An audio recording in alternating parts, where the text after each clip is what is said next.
Relief payments are barely making it to those in need across New South Wales as hundreds of farmers and small businesses look to rebuild their lives after the season's devastating bushfires. Danica DiGiorgio is at New South Wales Parliament for us this morning. Danica, just over 100 small business grants have been approved since September. Why the delay?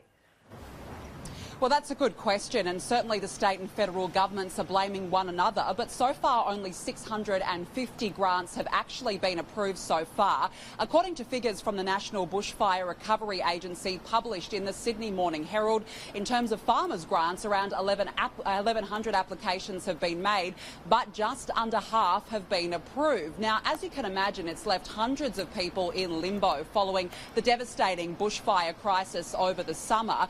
Now, New South Wales Premier Gladys Berejiklian says it's due to restrictive rules from the Commonwealth, but the federal government, on the other hand, says it's actually up to state agencies to distribute the funds. Now, last week, the New South Wales Deputy Premier John Barilaro wrote a letter to Federal Agriculture Minister David Littleproud expressing his concerns that the process hasn't been streamlined, but also called for the guidelines to be changed. He wants the wording or the definition of direct damage to be changed to include smoke, ash and damage to goods, but also wants the $50,000 small business grants to be streamlined to match that of farmers' grants. Now, the federal government says it is working to extend that small business package, but of course, Laura and Pete, this just comes weeks after charities were also criticised for failing to speed up the process to distribute the funds to communities and those impacted by the bushfires.